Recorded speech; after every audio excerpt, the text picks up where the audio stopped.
Good Thursday morning. All right. So, did we mention that you need to silence your cell phone? Now, if I hear it go off, I might have to confiscate it, all right? If you don't know how to turn it off or vibrate it, then just turn the thing off, if you don't mind.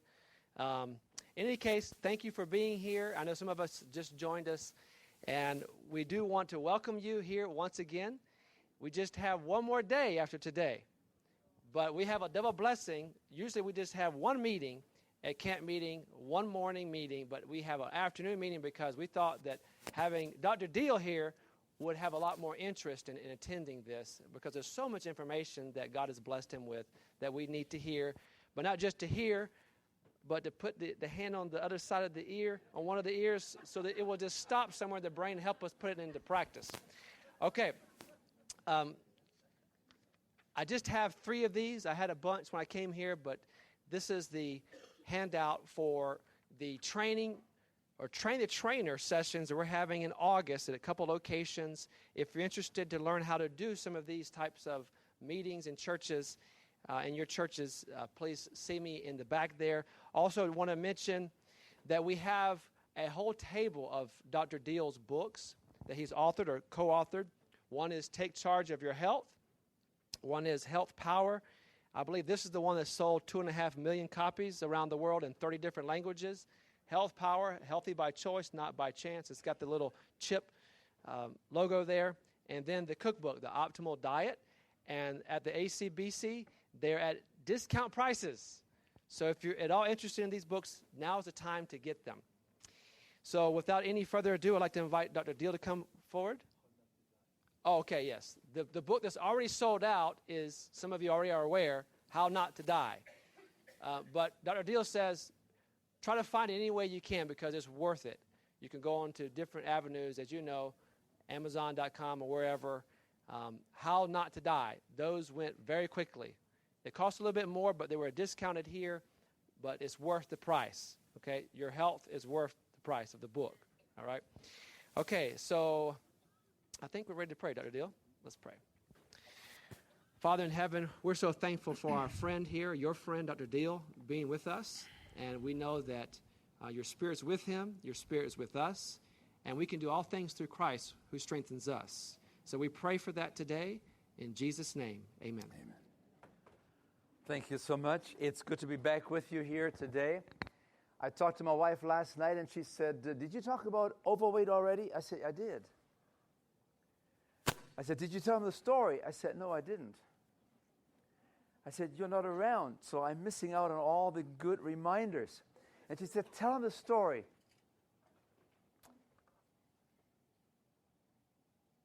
A concert pianist in the halls of symphony halls. And then something happened in his life. He became depressed. He began to eat. He began to eat, began to eat more and more and more, and became a binge eater. And he gained weight until he was 360 pounds. And his piano career as a concert pianist came to an abrupt end because he could no longer get close enough to the keyboard.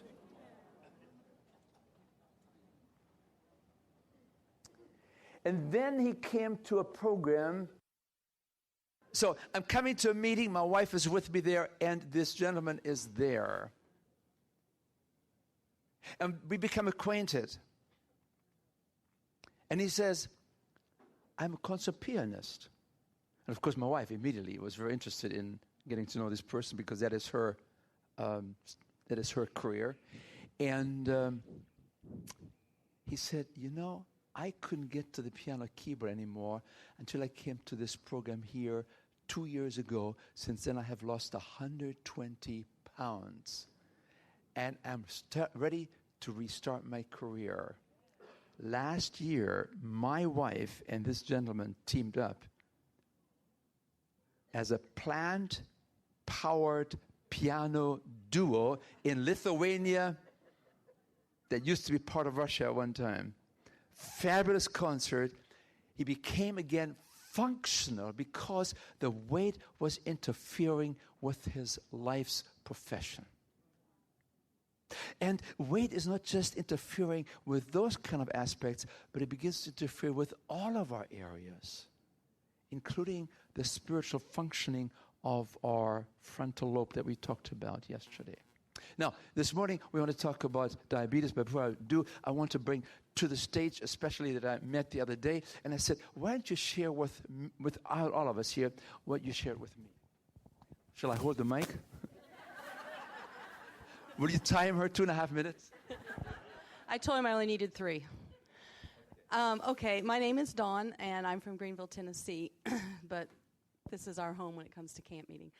I have a brother who is 60 years old now. He was 60 in January. We are 5th-generation Adventists. My brother's been a vegetarian for years and years and years. When he was 58, he just started feeling really tired, just down. He didn't have any energy. He couldn't do anything. And it just started gradual, so he didn't know if maybe it was his age, because none of us have gotten older till we get older. So he didn't know if maybe it was just his age or if something was wrong. So he went to the doctor. They did a colonoscopy. Everything was fine. They checked him for prostate cancer. Everything was fine. In 10 months, he lost 40 pounds. Now, he wasn't overweight, but he was somewhat overweight, like most of us are.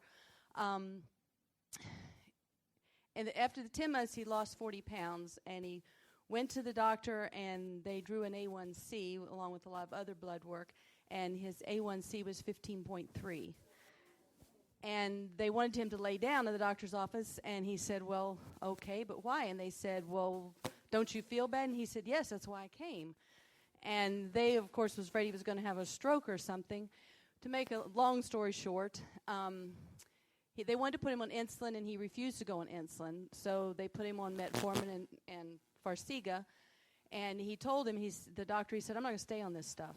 And the doctor said to him, he said, Mr. Thompson, he said, you've got 2 choices. He said, you can go home and totally change your lifestyle, or you can go home and put your affairs in order because you are going to die.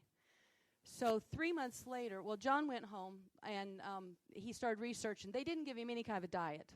No diet whatsoever, just gave him medicine. So he went home, and he started researching everything he could find out about diabetes. And his wife had a friend who had just come back from Weimar. She had an insulin pump when she went to Weimar. She came back on 1 metformin. So she shared a lot of what she had learned out there. And the biggest thing he took from that was to eat a 1/2 cup to a cup of beans before every meal. So he quit with all processed food. He didn't put anything processed in his mouth. He cut out all sugar. Of course, that was desserts with it. And he was not really a sugarholic before that, but he did have a sweet tooth, and he would eat a lot of fruit juices. He told me this morning that it was not uncommon for him on a Sabbath and a Sunday to have a 1/2 gallon of fruit juice without sugar added both days. So that was a gallon in 48 hours. Anyway, when he went back in 3 months after making this total radical change, he went back in 3 months for his check, and the doctor told him, he said, Mr. Thompson, I didn't expect to see you here today, so I figured you'd be dead. And John said, no, sir. He said, but I did have to make a decision not to die. He said, it wasn't a decision to live. I had to make a decision not to die, because a lot of people live with their toes gone. They live with their legs amputated. They live with blindness. They live on dialysis. He said, I had to make the decision not to die.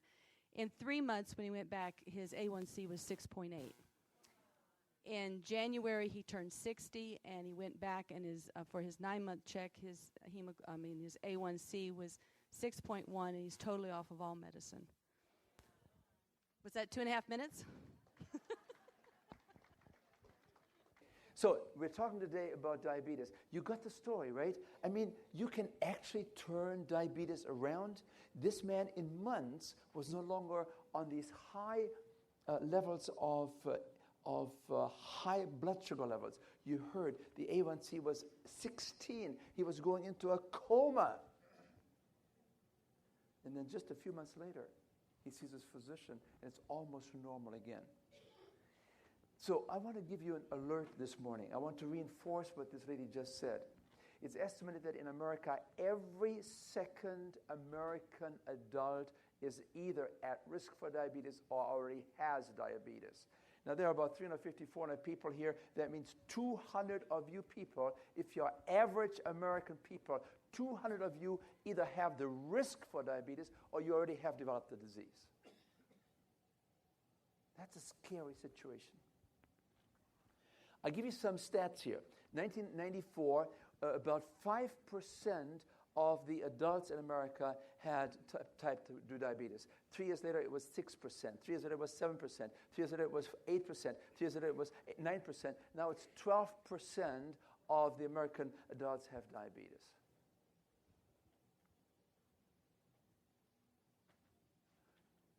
In 2009, 10%. And does it remind you of some of the stats we showed you earlier about obesity? How obesity starting in 1980, about 1985, increased every 5 years by 3% of the population, more and more and more. And we now understand that diabetes follows obesity. Usually 10 years later, you have the results coming to you. So this is really a very powerful relationship in that it helps us to understand that there is a direct relationship between our diet, our overweight, and our diabetes. We showed you those chairs before. We didn't see much change in the size of the American population until about the 1980s. And then we began to realize that when a person is really obese, like this concertizing pianist, who incidentally became a vegetarian, lost his weight, and he and his wife, as I mentioned to you, they now do concerts, four hands concerts, piano concerts, and they call themselves the powerful plant piano duo, because they're both vegetarians. Okay, so when you have a very significant amount of obesity, you have to be concerned that diabetes may be 7 times more commonly found in those kind of people. Take a look. Here you see from 1945 to today, the diabetes has increased by 900%. That's 9 times more diabetes since World War II. And just in the last 20 years, we have seen the diabetic population go from 6.9 million people to up to 20 million people. Now, today we have about 21 million people in America that are diabetics. And then you have to add another about 30% who don't even know that they have diabetes. So we have about 30 million diabetics, and about 30% don't even know they have it. Why don't they know it? Because they didn't have a physical done, and nobody took their blood sugars. So diabetes then has inexorably advanced, doubling every 15 years in our society. As a matter of fact, the chance of becoming a diabetic in the United States for a newborn baby in a lifetime is now 1 out of 3. Every third baby born in this country will become in a lifetime a diabetic. If you are Hispanic parents, then the likelihood is 1 out of 2. Every second baby will be born. That is born, we become a diabetic in a lifetime. Why Hispanics? Why it's so serious and so frequent there? Because these people come from a country where they didn't have any of these kind of things that we have here, in terms of those luxury foods, those junk foods, those refined foods. And when they come here, all of a sudden, they think they've come to paradise. I mean, just think about it. They got the Oreos, they got the M&Ms, they have the everything that they never had really much of in their country. All of a sudden, it's here available. They tell me that they said, we were lucky to find some ketchup on our shelves back in the village where we used to live. We come to America, and there are 19 different brands of ketchup now available. And so you see, they're being flooded with these kind of foods, and they're not quite yet aware that there are dangers attached to this kind of a food supply. So in America, every second adult has diabetes or is at risk for diabetes. So we have about 116 million people that have diabetes or they're at risk. Now, if I would ask you, how does a person know that they may have diabetes? What are some of the symptoms? Yeah, you see, you're a very knowledgeable group. You know all these things because you know how to read, don't you? So what is it? You are thirsty. And when you're thirsty, you're drinking more. Because you're drinking more, you have to go to the bathroom often. So you have now frequent urination. Then you're always hungry as a diabetic. You're hungry. That's one of the symptoms of diabetes, constant hunger. And if you're on medication, you're even more hungry. Because the medications, almost all of these medications, cause an enhanced appetite. So you want to eat more because of the medication side effects. So that means that you have to get more medication, and you gain more weight, and you have to have more medication, and you die. The answer is not to be on these medications. The answer is to turn the disease off by turning off our habits that cause these problems, particularly the overweight. So then, you have to worry about blurred eyesight. As people are eating more food, they become more overweight, they feel more tired. It's all part of the whole concept of diabetes. And then you have the tingling in the hands and feet. And then for the men, one of the first signs that diabetes is developing is erectile dysfunction, impotence. As a matter of fact, erectile dysfunction is oftentimes the canary in the coal mine. Do you know what that means? If you don't know, talk to the person that says yes, and they'll tell you later on. It is the canary in the coal mine. Let me just tell you what it is. These miners that would go underground, in the early days, they didn't quite know if there were some poisonous gases developing or evolving, and they would take a small bird, a canary, with them down into the shaft, down on the ground. And when that little canary bird began to fall over, they knew there were some gases there, poisonous gases, and they really beat their way up to the top of the surface to get the oxygen again. So this is then a warning sign. Impotence or erectile dysfunction, especially when it occurs when you're 45, 50 years of age. Folks, this is oftentimes the canary in the coal mine. Be sure you get your blood sugars checked, because you can turn it off and you can reverse all kinds of things. So it's worth it.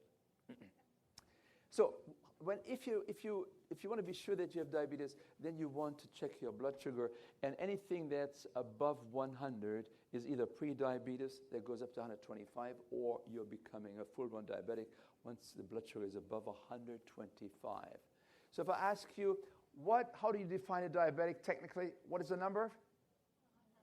125 is a diabetic. If you are normal, it's under 100. If you're between 100, which is normal, and you are between diabetes, which is 125, you are pre-diabetic. Of course, then you have also what we call the hemoglobin A1C. This is another system that we're using nowadays, and anything above 6.5 is a full-blown diabetic. And the person, the brother of this lady that just talked, he had an A1C of, how much was it? 15. That person was huge. This person was heading for a coma. He was indeed in trouble, big trouble. And as we have discussed this risk arch for atherosclerosis and heart disease, we also pointed out that aside from the big three ones, which is cholesterol, high blood pressure, you see, you remember it so well. You're doing such a good job here. And then you have now diabetes coming in. And with diabetes, of course, you also have obesity. Then diabetes becomes one of the drivers of atherosclerosis, which means narrowing of the arteries. And not just the coronary arteries, but all of the arteries. And here you see what happens. The arteries begin to clog up gradually, step by step by step, progressively, and it affects all the arteries. So if it affects the arteries to the brain, then you have memory loss. Of course, that also becomes more frequent as we get older. But diabetes enhances. It makes it worse to have memory slips. It also makes it worse to have a stroke, That's an infarct of the brain. It also increases dramatically the likelihood as a diabetic to develop heart disease, because diabetes pushes, promotes, facilitates the narrowing of the arteries. It's an accelerator of atherosclerosis. If you remember nothing else, I want you to remember that one aspect when it comes to diabetes. Diabetes causes an acceleration of atherosclerosis. It speeds up the process of closing, narrowing arteries, all of the body. And so you have heart disease, very common among the diabetics. And of course, then you have, we talked about erectile dysfunctions. These penile arteries in men, they're just about 1/10 the thickness of the coronary arteries, so they can get very easily narrowed down and they stiffen up. And so that's why things don't quite work very well, because you can no longer sustain the continuous blood flow through these narrowed vessels. And of course, you have to be concerned about kidney disease. And these are all the diseases that you find in the diabetic. Diabetes is the mother of all chronic diseases. Diabetes takes your body apart one organ at a time, from the brain all the way down to the feet, ending up with amputations of the toes, of your legs. I mean, it's a devastating disease. And you can take all the medications you want, you can take all the insulin you want. It does not stop the complications that are ensuing. As a matter of fact, if you have a diet, a prescription program, a medication program that is trying very intensely to control the blood sugars, it might actually worsen the likelihood of these complications. So here you see it then. The higher the blood sugar, the higher the risk for blindness, affecting the eyes, the vessels in the back of the eye. Kidney disease, affecting the vessels to the kidney. Heart disease and stroke is 2 to 4 times more common in diabetics. Impotence, we talked about, oftentimes the first sign of atherosclerosis, foot and leg amputations, and then hearing impairment. These are all aspects, complications of diabetes, because diabetes accelerates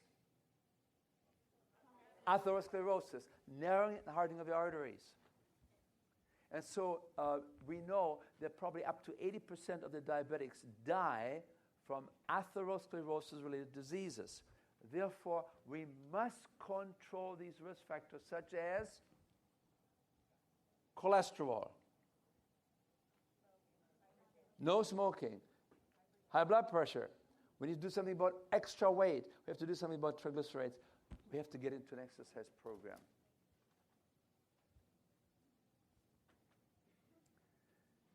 Now, if all these kind of things I just mentioned here are not bad enough yet for you, let me tell you also that you're also giving up not only the quality of life that is taken over by these complications, these diseases, but you're also basically giving up 12 to 15 years of life. It shortens your lifespan. Even if you have the best medication approach, it does not curtail the loss of life unless you really change what you put at the end of your fork and spoon.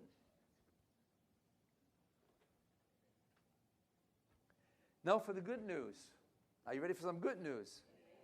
Okay, there it is.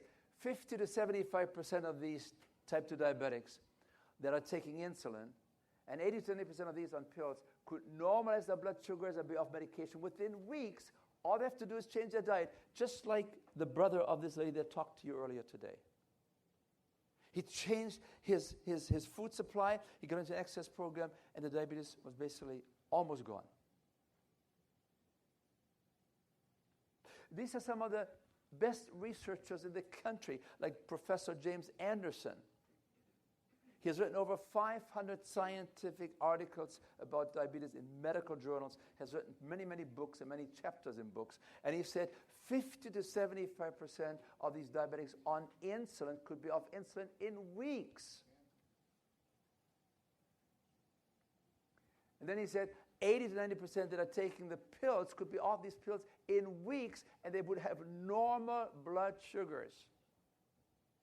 And then people come to me and they say, oh, so you can really take care of diabetes. After this, you can eat anything you want to eat? No, that's not the point. You will always be, in a sense, a diabetic, just like you will always be obese if you eat too many calories. Isn't that right? You cannot just lose weight and say, no, I'm cured, now I can do anything I want to eat. No, it's always there because you're feeding it. You're feeding the obesity, you're feeding the diabetes, you're feeding the hypertension, you're feeding the angina, you're feeding the heart disease. This is a program for life.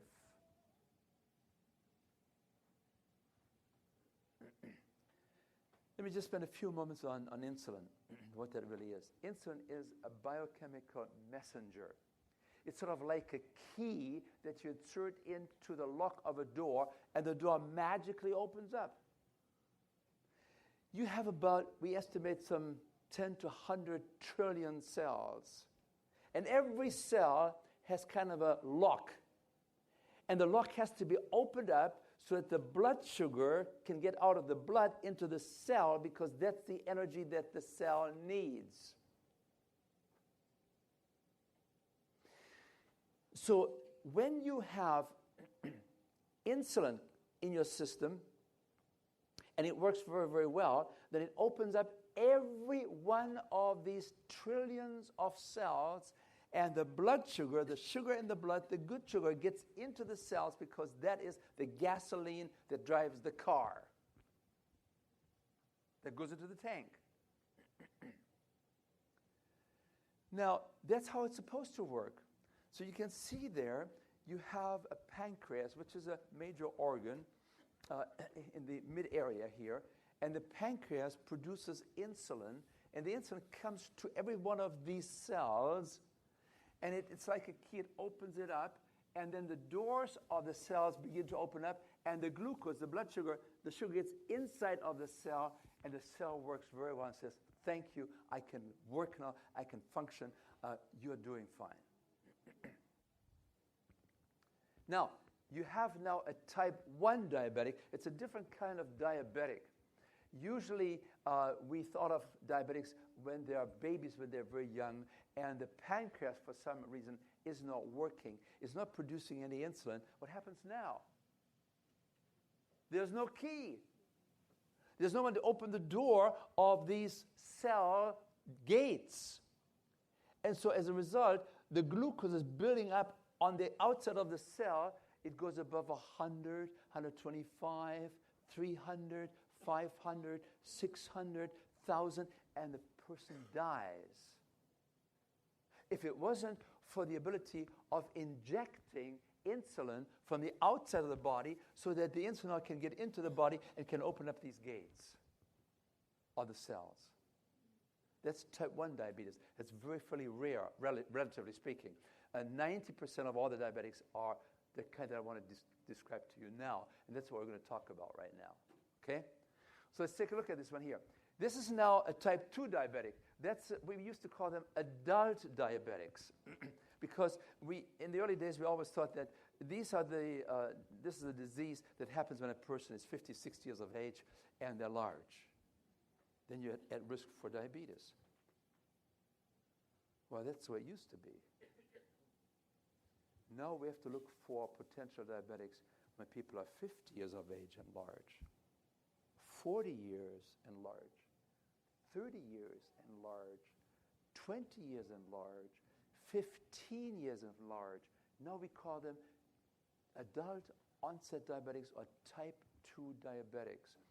Common diabetics directly related to what aspect? Size. Overweight. Now, what you see here is, you see there's a person there. Is that person slender or small? Let's take a look at the type 1 diabetic. Is that person slender or large? Slender, okay? These are type 1 diabetics. They're slender usually. Something is wrong. They don't produce insulin. Something is wrong with the pancreas, and they need to have insulin injections. And if they follow a very simple diet, particularly a vegetarian diet, and they keep the fats and also the cholesterol down, the animal products, they can live a fairly normal life as type 1 diabetics. Then you have the type 2 diabetic. What do you see? Is that person large or slender? Large. Does that person have insulin? Insulin are these little triangles. Does the person have insulin? Lots of it. This is not a deficiency of insulin like you have with a type 1 diabetic. This is a person that has lots of insulin. The body is trying to pour as much insulin out as it can because the body recognizes that somehow the insulin, the key, doesn't unlock these gates very effectively. It opens a few, but not all of them.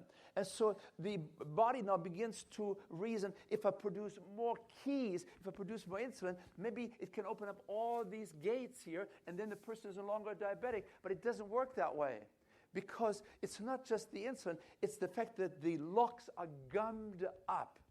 Somebody put some chewing gum into the lock, so you can get the key in, right?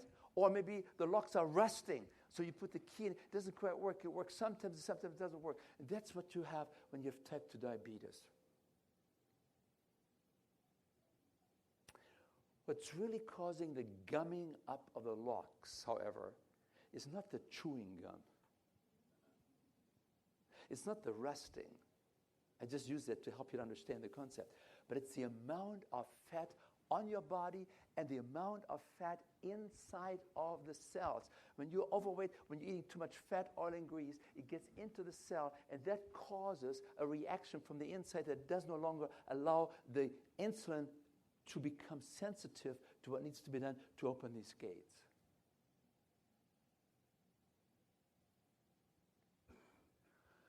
We have about 5% of all the diabetics are juvenile onset diabetes. These are young people usually. They don't have the insulin. They don't have the pancreas that's working. But please note, 90% of the diabetics are the people I just described to you.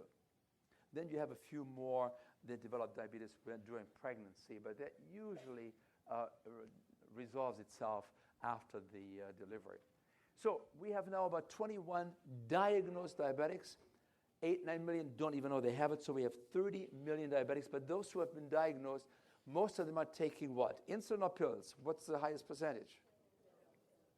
Please wake him up. He needs to know this. Is he okay? Would you please give that to me?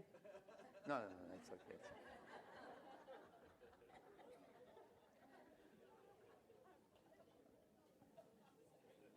We have to ask the pastor here to come and confiscate these kind of little gadgets here.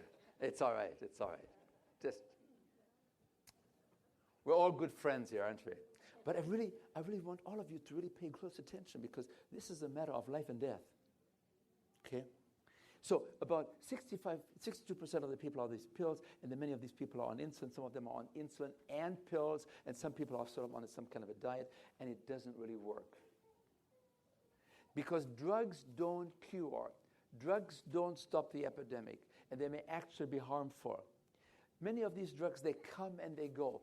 There's a big fanfare. You see it on television. We have a new drug coming up now for managing diabetes. And after about 2 or 3 years, when they begin to realize the complications and the people that have died from these medications as side effects, the drug just dies.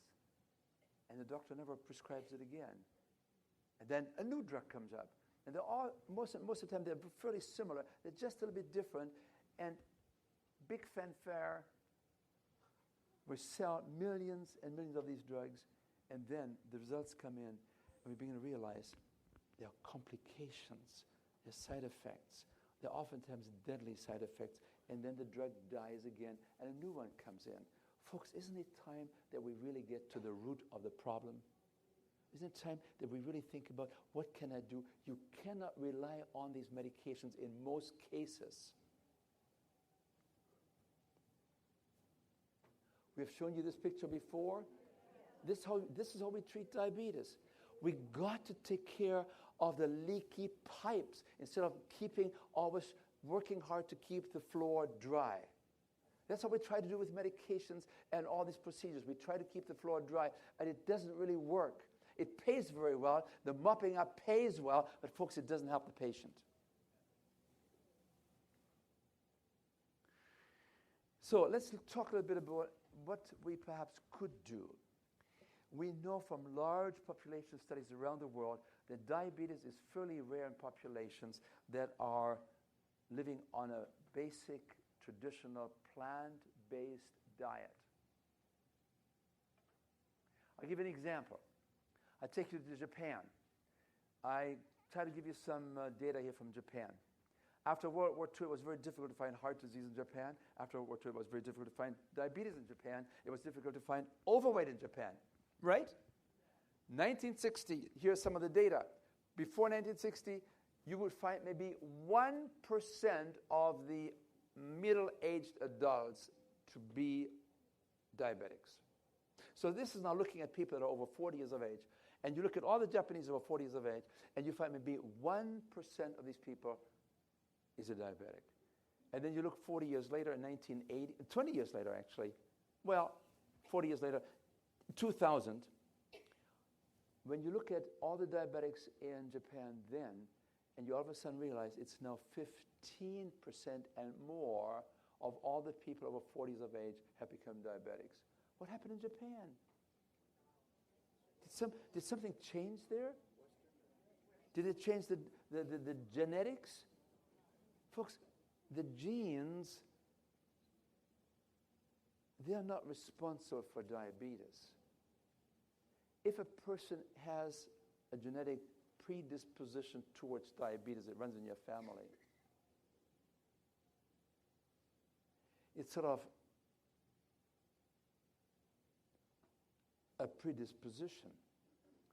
But if you don't activate it with the diet, you don't have to worry about it.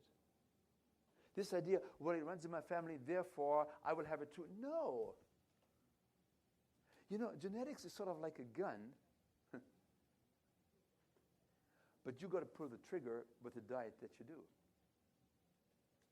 So we also now begin to understand, we call this the concept of epigenetics. We begin to understand more and more now that these genes that could place you at a higher risk for prostate cancer or any kind of cancer or at higher risk for diabetes, there are many, many switches on all of these genes, and you can turn them off. You can turn them off. You can turn them off with diet. You can turn them off, we believe, also with exercise. This is all now an evolving science. Maybe being a nicer person and turning your iPhones off. All of these things, they can turn the switches off that otherwise could promote a genetically related disease. This is the best news that we've ever had. You see, epigenetics, which overwrites the genetics, the inherited traits. Epigenetics is sort of something like you have a horse. It's a wild horse. It gallops. It does whatever he wants to do. But then you become the jockey.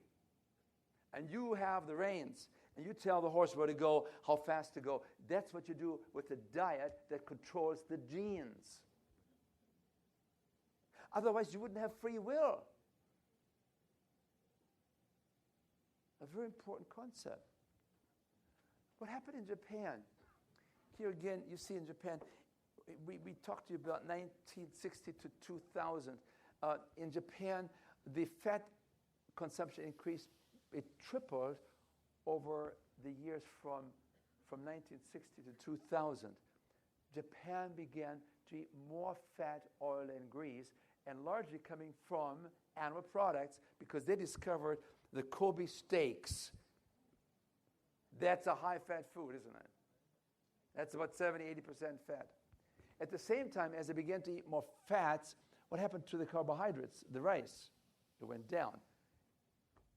They reduced the consumption of grains, like rice, by 1/3, and they replaced it with fats. And with that, you also see the emergence of overweight and diabetes. The red line is the emergence of overweight. You see it from 1960, it crept up from 3% up to 15, 16% over the next 40 years of the population. And then at the same time, you see the yellow line, and there you see obesity, overweight, is now creeping up, just in parallel motion with the overweight. Now, we talked about this. I want to talk to you about 4 shifts in the diet. Shift number one, we move towards processed foods, empty calories. Remember? Shift number two, we went from some animal products to excessive amounts of animal products. You see here we went from 124 pounds per person per year to 200 plus pounds per person a year. At the same time, I think we talked about this, we also changed our diet composition. As people no longer ate potatoes and corn and beans, we began to change that diet, and we now began to eat potato chips, high in fat. We began to eat corn chips, high in fat. We began to settle more for animal products, high in fat and high in protein. So we increased the protein consumption in America dramatically, quite a bit, and at the same time, we significantly increased the fat intake. Down here in Mexico, maybe it was about 10%. In our society today, it's more like 35%. So we have dramatically increased fat consumption and the protein consumption at the expense of the healthy starches. These are the healthy starches. These are the starches that come in nature to us. We have reduced them more and more and more, and whatever starch we eat nowadays is largely white flour refined starch. Whenever you have this kind of a diet, what did we say? Within 10 to 15 years, you will always find Western diseases. That's what happened in China. China used to live pretty much like this 30, 40 years ago. They changed, especially in the urban centers. And today, you have this diet composition, and today, you have the heart disease, you have the cancers, you have the diabetes, you have the overweight in Japanese populations. Because this is the diet that we are now globally pushing, and where you have about 50% of the calories that we eat comes from processed foods, and about 35% comes from animal products, and only 14% comes out of the hand of the master designer.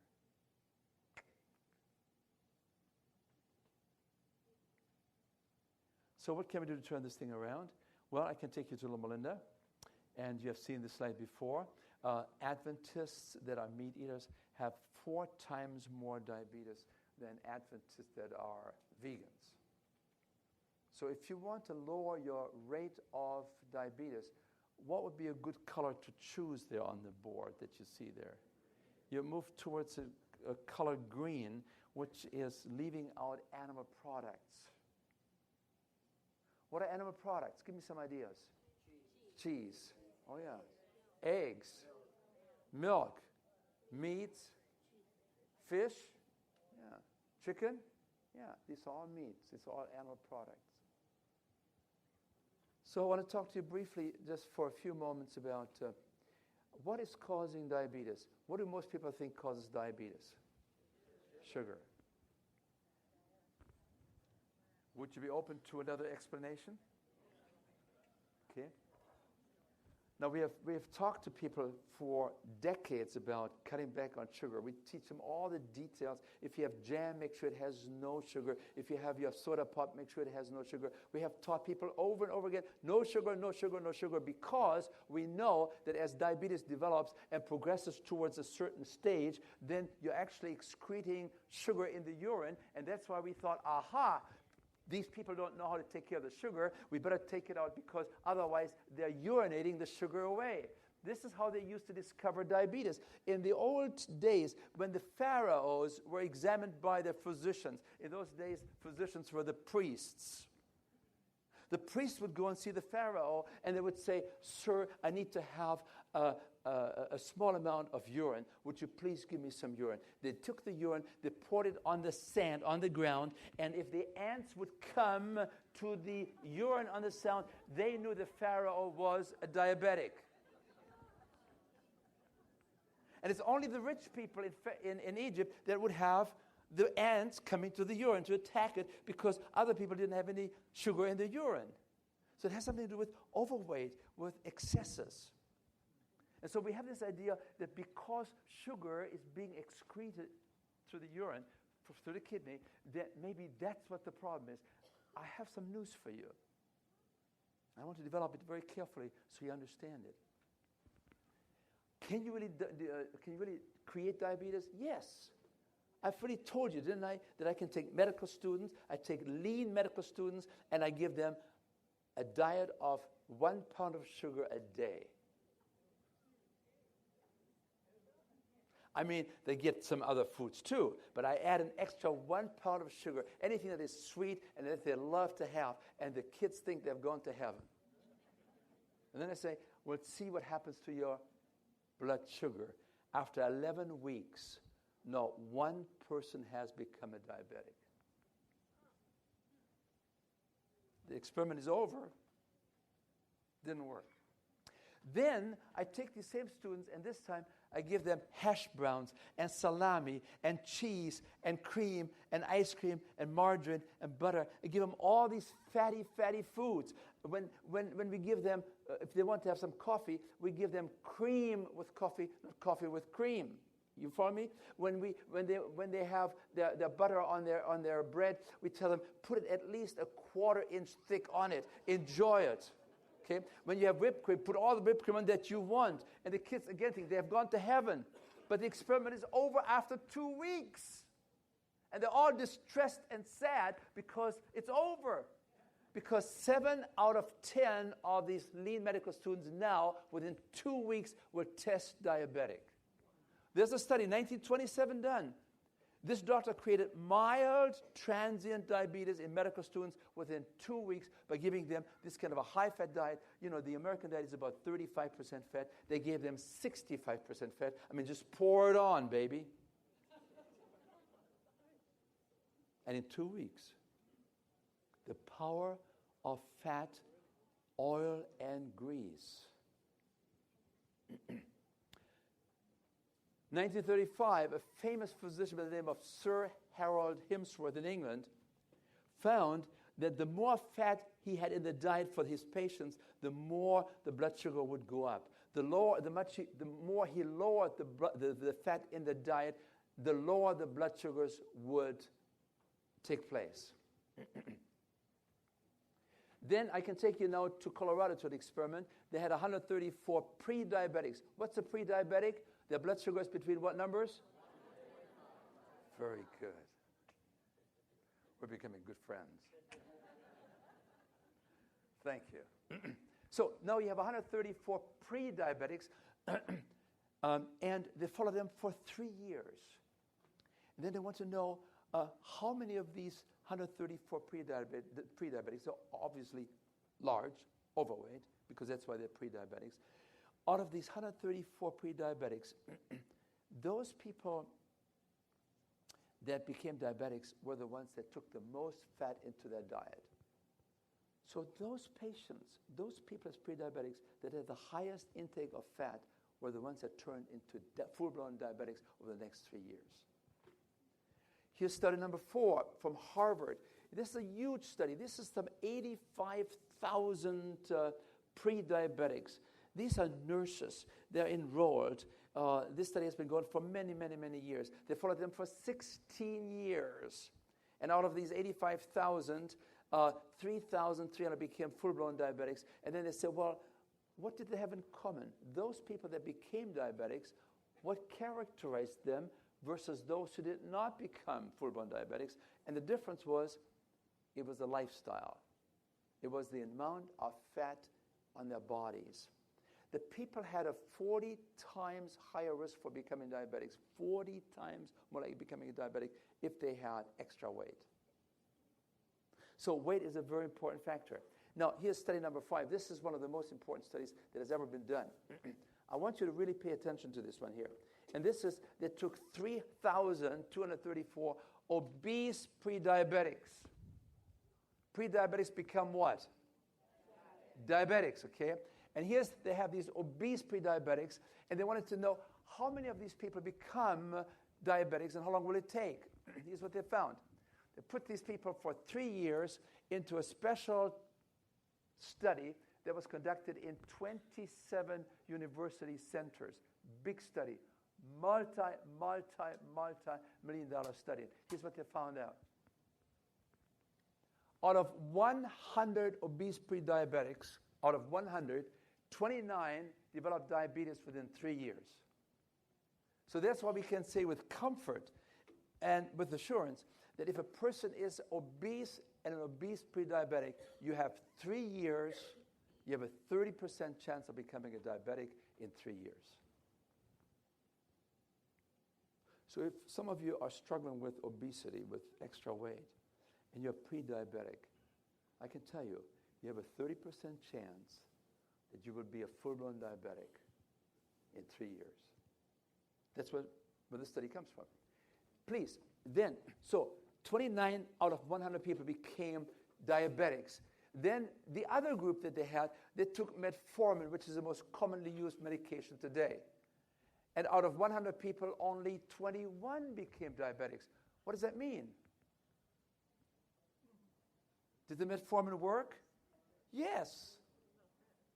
Because if you don't take the medication, then 29 out of 100 people become diabetics. If you take the medication, only 21 people become diabetics. Now here's what I want you to really pay attention to. However, if you join a lifestyle group, no medication, just some lifestyle change group here, and you walk 150 minutes a week, which is what? How many minutes a day? About 20, 25. Let's say you walk for 5 days a week. That's 150 minutes a week divided by 5. That's 30 minutes. You walk for 30 minutes a day. You got it? You're pre-diabetic. You're obese. But you walk for 30 minutes, and in addition to this, we help you to lose 7% of your weight. So you lose a few pounds. And then you do this for a whole year, and after 1 year, only 14 out of 100 people are now diabetics. Do you see, making some lifestyle changes is much more successful than taking the medication. And folks, to me, that is so ridiculous. I mean, if you're pre-diabetic, you're obese, and you say, I want you to walk every day 30 minutes, and I want you to lose a few pounds. That's not what we do in the CHIP program. We say, we want you to really lose 10, 20 pounds. We want you to lose 1 pound a week. In 1 year, we want you to lose 50 pounds. This is just a small, humble, mild lifestyle intervention program. But even that was very successful in helping people, instead of 29 becoming diabetics, only now 14 become diabetics. What it tells you is the power of taking care of yourself.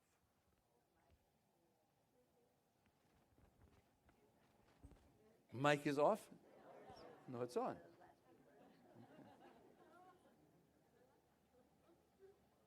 So then you have the big study at Harvard. There are 200,000 people that they're following for 10 years. They're all physicians. And here's what they found. They found that the physicians in the study, 200,000 physicians, those who took 2 ounces of processed red meat had 50% more diabetes. Well, how does meat contribute to diabetes? Yeah, it's high in fat, and it has no fiber. And that's the next story I want to tell you.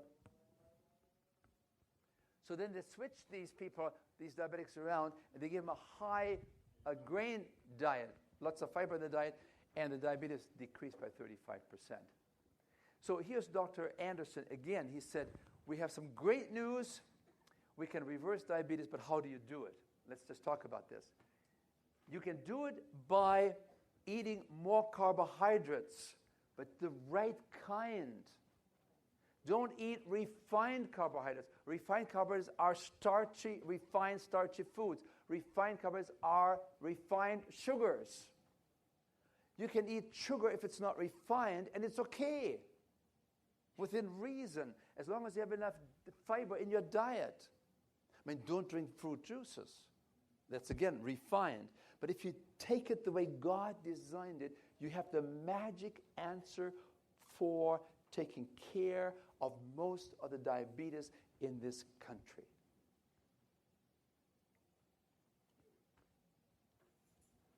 Now, if you don't have the starchy foods as they come in nature, then it lacks fiber, and the fiber is not available to you to slow down the conversion of starch to sugar. You see, when you have white flour, that turns into sugar. You know that, right? I mean, that's what you have been taught all your life. But nobody told you that if it is unrefined starch, if it has fiber, it works just perfectly fine. We put our diabetics on a 70% carbohydrate diet. What do you think we feed them? Cakes and pies and pizzas? No. Unrefined grains, just the way the Lord made them. And we give them, we make sure we tell them, be sure you have lots of beans every day. Have beans every day. And people come to me and say, well, sir, haven't you heard that beans are sort of antisocial?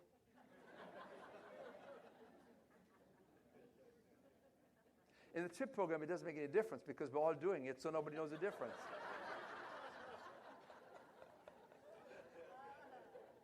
We'll open the doors. But you know, one of the big reasons why you have this flatulence, this gas problem, is because we're not used to having fiber coming into our system. We just get about 10 grams in our American diet. When you eat fiber and you eat the CHIP program and you have more beans that have lots of fiber in it, it assaults the body and the body doesn't quite know what to do. And so everybody knows you're on the right program.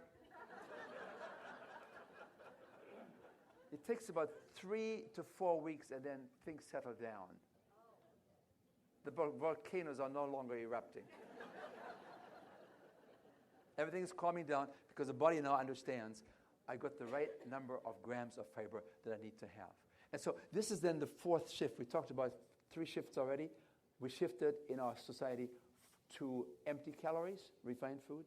Number 2, we shifted to animal products, which are, again, high in fat. Number 3, we talked about we need to have a diet that has low fat, low sugar, but high complex carbohydrate foods. And then shift number 4 is we want you to take in more fiber in your diet. Let me just go very quickly through these reversing research projects. Here is a physician. This goes back to 1933, when this physician took the patients down on the fat intake, 24% out of, that's 24 people out of 100 diabetics were off insulin in just a few weeks. Experiment number 2, Dr. Singh here in the United States, he tried to see if the original work that was done in 1933 would still work. And so what he did, he took 80 patients that were on insulin. They were diabetics on insulin, and he gave them a very, very low fat diet, the same fat amount that Dr. Asselson is giving his patients, Dr. Orange is giving his patients, 10% to reverse heart disease. So he gave them a very, very, this is 1955, a very, very low fat diet, foods as grown, whole foods, such as fruits, vegetables, whole grains, legumes, maybe a few nuts. Okay, so this is a very, very low-fat diet, and within 6 weeks, 50 out of 80 diabetics on insulin are off insulin, and the blood sugars are normal. At the end of 18 weeks, 85% of these diabetics on insulin are off the medication.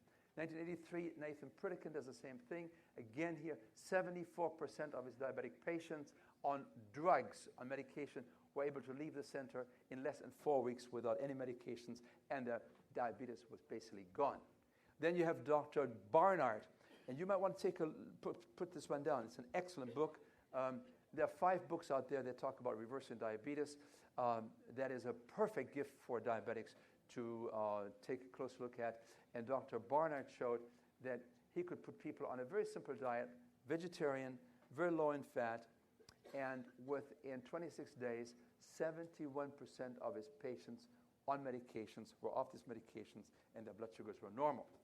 CHIP program, we had 525 diabetics there. You see it right there. They were not taking any medications, but they were diabetes in the diabetes range. Within 30 days, those 525 diabetics, we only had 301 left as diabetics. What do you think happened? So they come into the program, 525 are diabetics. After 30 days in the CHIP program, there are only 301 people are diabetics. What happened to the other 224? They all died? No, they were no longer diabetics. Hello, I'm Dr. Roger Greenlaw, and I would like to share with you a story from my practice. We'll be hearing about the health benefits of a high-fiber diet in a 76-year-old woman with multiple lifestyle-related diseases. It had started several years ago, maybe 25, 30 years ago. I began gaining weight. That's the first thing I noticed. And with that weight gain, I developed some high blood pressure. And soon the doctors were talking to me about high cholesterol. And not too long after that, I started to develop what I thought were cardiovascular symptoms. I was very, very tired. I couldn't walk very much of a distance before I had to sit down. I would be out of breath. Very soon after that, I developed symptoms of diabetes.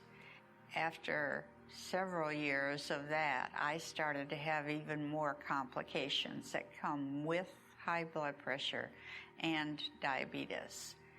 I started to have eye problems, what they call diabetic retinopathy. So I did go to a nephrologist, and he suggested that my kidney function tests indicated that I was going into kidney failure. In fact, I was at stage 4, which sort of puts you right at the edge of needing dialysis and or a kidney transplant.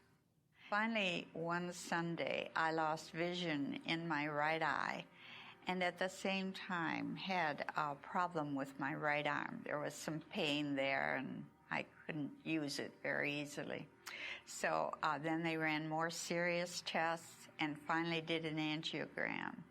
And at that time, they found many, 7 or 8 blood vessels that needed to be replaced, and then went out to tell my husband and daughter they would have to do open heart surgery and take veins from my leg and replace those blocked blood vessels in my heart. And they did that in short order. In addition to what I saw as very serious health problems, I did start to develop some digestive problems along the way. And I took some over-the-counter type medications for that, and it didn't seem to help much. So by the time that I made an appointment to see Dr. Greenlaw and talk about the colonoscopy, I also had many other digestive problems to discuss. Now I would like to tell you about the medications that Beverly was taking. She was on 4 different medications for high blood pressure. One of them causes potassium to be lost from the body, so she was also taking a potassium supplement. In addition, she was on a trial of Lipitor for cholesterol elevation. Let's focus for a moment on Beverly's diabetes. She was insulin dependent, not only taking long-acting insulin every day, but several times during the day, she required injections of regular insulin to control her blood sugars. And remember, she had complications of her diabetes.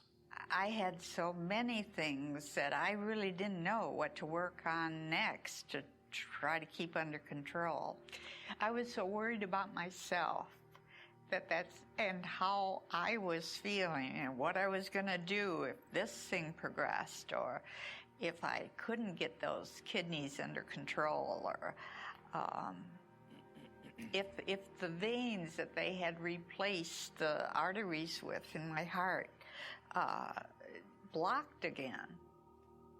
So I really was in a hopeless situation, and I knew I had to make some firm decisions and life changes. In our discussions, it was obvious to Beverly, and it was obvious to me, that she had exhausted all the traditional medical interventions that could help with her diseases and complications. She was asking me, what could I do that would improve my situation? Now, we talked about lifestyle change. her nutrition, her exercise, what stresses were going on in her life. And could she make some changes that might begin to address her diseases? And she was interested. I recommended that she try the CHIP program, and she agreed.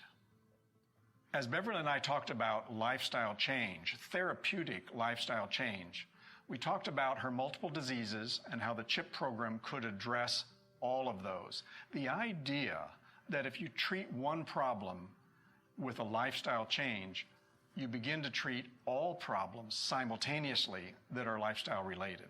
And that seemed like a perfect idea for Beverly's situation. Now for the really fun part of this story. Beverly signed up to take the CHIP program in September and October of 2009, and I would like to share with you some of her laboratory data. In the beginning, her cholesterol was 263, and after the CHIP program, it was down to 170. When we looked out 5 months later, it was 202, and a year after that, 178. It is not unusual for people's numbers to improve with some ups and downs over time, and she has continued to improve. Notice her weight loss at the end of the CHIP program was 15 pounds, 5 months later, 25 pounds, and then in February, a year later, 40 pounds off, and in June of 2012, 57 pounds off, and that's where she leveled out.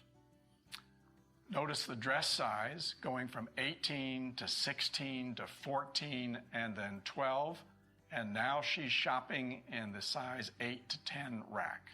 Then I noticed that I could eat a great deal without taking more insulin. The other thing I noticed is I seemed to be losing weight, eating more, but losing weight. And that gave me some encouragement. I think probably just in the first weeks, I lost 10 pounds or more.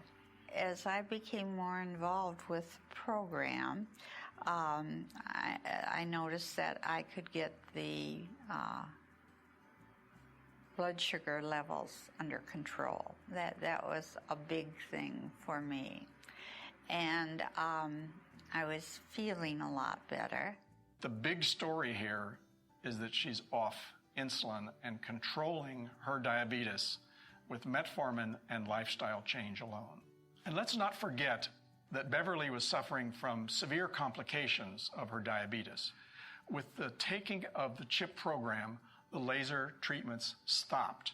And over the next 2 or 3 years, not one laser treatment was necessary. Her ophthalmologist was stunned at that result because that is so seldom seen in traditional medicine. Then the neuropathy, that was a problem. In the auditorium where we had our CHIP program, there were steps. And every time we went to our seats or got up to get water or have a break, we would use those steps. And I needed help a lot of the times because I couldn't feel the steps. The steps themselves in my feet, with my feet. If I couldn't see them, I wouldn't know they were there. And so someone noticed and gave me some help when I needed to get up out of my seat. And now it's so different because even if I change socks and I have heavier socks on or lighter socks, I can feel the fibers in the socks, and it was something I couldn't feel before. Just recently, the doctor checked my feet with the little wire to see how your neuropathy is, if it's progressing, and he could find no evidence of it at all.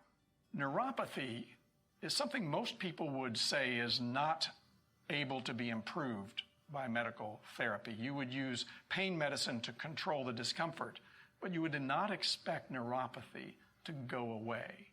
And in Beverly's case, her neuropathy steadily improved till it is now no longer an issue in her life. Incidentally, her heartburn improved within 2 weeks of starting the CHIP program. I would have been happy before I started CHIP if any of the diseases that I've talked about would have been helped, even to any degree. That's how desperate I was.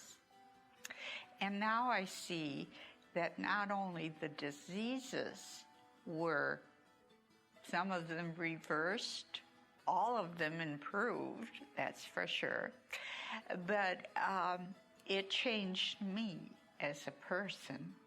I see myself sort of as CEO and president and chairman of the board of all the decisions that are made for my body, and do everything I can to make the right decisions day by day.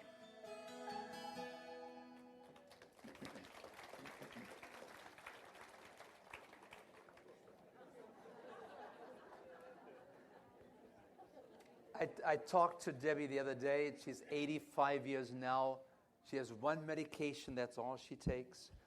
She had 7 bypasses before. She had all these problems.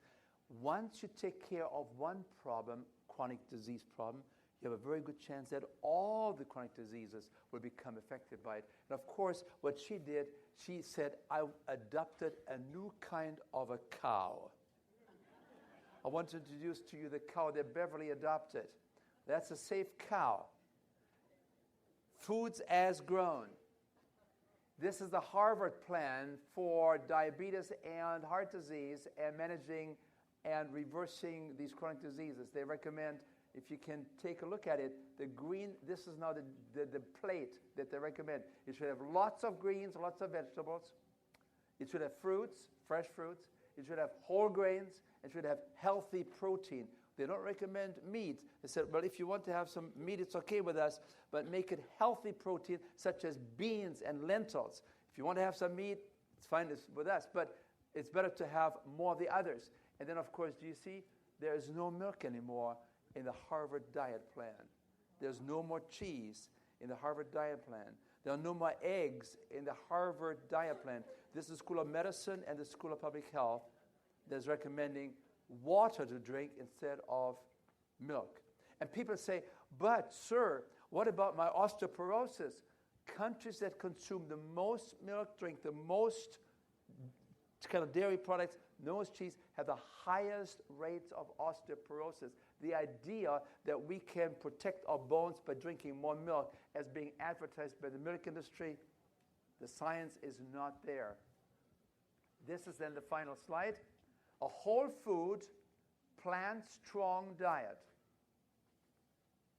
offers the single most powerful and most effective remedy to prevent and reverse type 2 diabetes. And it brings us to where we started a few days ago. God provided us with a very special prescription of how our diet should perhaps be constructed. And here you see, by divine intervention, a simple diet consisting of fruits, vegetables, whole grains, legumes, some nuts and seeds, and plenty of water. You use it and you reverse heart disease. You use it, you reverse high blood pressure. You do it, you reverse heart disease. You do it, you help yourself in terms of overweight. You can eat more and you lose weight. God knew what he was doing when he created the food supply for us. When it comes to diabetes, the good news is 50 to 75% of the diabetics on insulin and 80 to 90% of those on pills can normalize their high blood sugar levels within weeks if they follow a program that God can endorse and provide it for us. Thank you.